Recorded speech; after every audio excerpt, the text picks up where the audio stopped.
បងប្អូនមកញ៉ាំតារ៉េនខ្មែរនៅទីរួមខេត្តកំពតជាមួយខ្ញុំដែលជាតារ៉េនខ្មែរសុទ្ធ 100% មិនមានគីមីអីនោះទេគឺជារបស់ខ្មែរយើងគឺល្អជាងរបស់ថៃដាច់ហ្មងណាហើយតោះផឹកកាហ្វេ Starbucks នៅខាងចន្លងភ្នំថតរូបថតអីនៅខាងសេះសមុទ្របាញ់ទឹកនិមិត្តរូបរបស់យើងហ្នឹងអូយហើយនឹងញ៉ាំអាហារពេលព្រឹកកាទៀវបាយមាន់បាយអីហ្នឹងគឺអូឆ្ងាញ់ណាស់តែតាមតែប៉ាទៅគឺមក review អំពីផ្ទះសំណាក់បងថ្លៃមួយកន្លែងនៅខាងទីរួមខេត្តកំពតឈ្មោះថាសួស្ដីបូតិកគឺមាន5ល្វែងកែងនិង5ជាន់ទៅហើយមានបន្ទប់រហូតដល់35បន្ទប់ច្រើនណាសម្រាប់បងប្អូនដែលមានជំរើសអីមកកពតលេងអីគឺមកលេងមកផ្ទះសំណាក់នេះទៅគឺមិនខុសទេគឺបរទេសគេស្គាល់ច្រើនដោយសារតម្លៃសមរម្យធូរថ្លៃទៅហើយសម្រាប់ចដាយន្តចដាជើងអីយើងមានពីជំរើសហើយតោះបងប្អូនតែមើលបន្ទប់របស់គេទៅបន្ទប់របស់គេគឺស្អាតបើខាងបងប្អូនណាគាត់រៀបចំទៅបន្ទប់ក្រែ1ក្រែ2អីគឺមានតូចធំតាមអ្វីដែលជ្រើសរើសហើយមានសម្ភារៈគ្រប់មានសន្តិជាមានទូរទស្សន៍ទៅខ្សែការ Wi-Fi អីទៅមកចាប់ហើយមានកន្លែងវេរងដែរយើងស្រុកខ្យល់អាកាសទៀតចឹងណាហើយសម្រាប់តម្លៃវិញគឺមានចាប់ពី$15 $25 និង$35អញ្ចឹងបងប្អូនអាចជ្រើសរើសហើយទូថ្លៃទេហើយបន្ទប់ទៅគេស្អាតបំពាក់ឧបករណ៍ទំនើបដូចជាកញ្ចក់ touch screen ដូរពណ៌លឿងទៅពណ៌សអីគឺបានមកចប់នេះទៅគឺល្អមែនតើហើយតោះបងប្អូនទៅមើលនៅជាន់លើដែលគាត់កំពុងតែរៀបចំជាលក្ខណៈ Sky Bar ណាទៅដឹកអវ៉ាន់ចូលមកច្រើនហើយតែកំពុងតែរៀបចំគម្រោងហើយរៀបទៅដាក់មិនអញ្ចឹងណាដើម្បីបង្កើតឲ្យភ្ញៀវទេសចរគាត់មកញ៉ាំមកអីមកស្នាក់នៅនៅខាង Sky Bar លេងកម្សាន្តស្ដាប់ភ្លេងដល់អីកំពុងតែជួសជុលដែរអញ្ចឹងទៅហើយនិយាយទៅគឺអត់លុយមែនតើហើយនៅខាងក្រោមក៏មានលក្ខណៈកាមេរ៉ាសុវត្ថិភាពដើម្បីការពារនៅទ្រព្យសម្បត្តិបងប្អូនអញ្ចឹងដែលស្នាក់នៅណាហើយមិន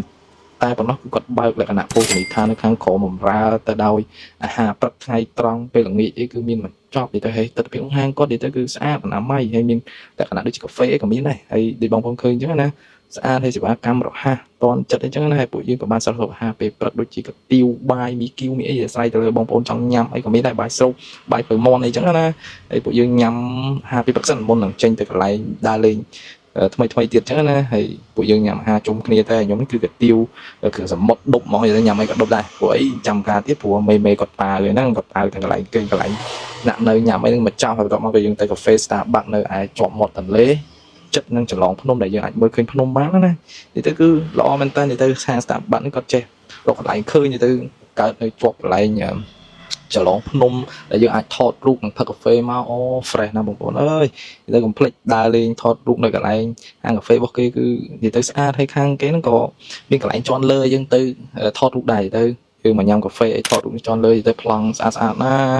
ច្រើនកន្លែងណានិយាយទៅប្លង់ហើយយើងមើលពីលើទៅឃើញទន្លេឃើញភ្នំផឹកកាហ្វេទៀតគឺតំណងណាបងប្អូនអើយកុំភ្លេចមកលេងហើយជាពិសេសយើងមើលឃើញចេះសេះសមុទ្របាញ់ទឹកនិមិត្តរូបរបស់យើងណាមើលពីចង្អាយពីកាហ្វេទៅហើយបន្ទាប់មកយើងទៅថតរូបនៅកន្លែងសេះសមុទ្របាញ់ទឹករបស់យើងនិយាយទៅថតទៅថតមកថតទៅថតមកអូយមួយអត់ចង់ចេញទេដោយសារអីស្អាតហ៎ហើយមានគេមកថតរូបច្រើនណាស់ហើយបើកពលឺថ្ងៃចេះវ៉ាន់ហ្នឹងគេថតរូបឃើញស្អាតណានិយាយទៅអញ្ចឹងបងប្អូនកុំភ្លេចមកលេងនៅខាងកពតរបស់យើងនិយាយទៅថតរូបថតអីជាអនុស្សាវរីយ៍អញ្ចឹងណានិយាយទៅនេះដើរលេងគឺយើងឆ្លៀតថតបានច្រើនបន្តិចទុកជាអនុស្សាវរីយ៍ហើយអញ្ចឹងគឺបន្ទាប់មកយើងទៅទិញតារ៉េនមួយគាត់ចង់ញ៉ាំតារ៉េនយើងទៅទិញតារ៉េនខ្មែររបស់យើងនិយាយទៅតារ៉េនខ្មែររបស់យើងមានច្រើននិយាយទៅកន្លែងគាត់នេះគឺនិយាយទៅដឹកមកច្រើនមែនតើជាតារ៉េនខ្មែរសុទ្ធមិនមានគីមីដូចខ្ញុំបាននិយាយខាងវីដេអូពីខាងដើមអញ្ចឹងណាគឺដឹកមកជាច្រើនហើយតារ៉េនគាត់តម្លៃសមរម្យ1គីឡូដូចជា50000នេះអាសាច់សុទ្ធអញ្ចឹងណាសាច់សុទ្ធយើង50000អញ្ចឹងយើងទិញ2ប្រអប់ហ្នឹងទៅយើងទិញ2ប្រអប់ហើយឌីសាមានអ្នកគាត់ចូលចិត្តញ៉ាំតារ៉េនអញ្ចឹងបងកុំភ្លេចជួយគ្រប់គ្រងផ្ទះសំណាក់ខាងបងអូនផងហើយអញ្ចឹងវីដេអូអត់មានអីច្រើនទេវីដេអូមានតែប៉ុណ្្នឹងទេជួបគ្នានៅវីដេអូក្រោយទៀតបងបាយបាយ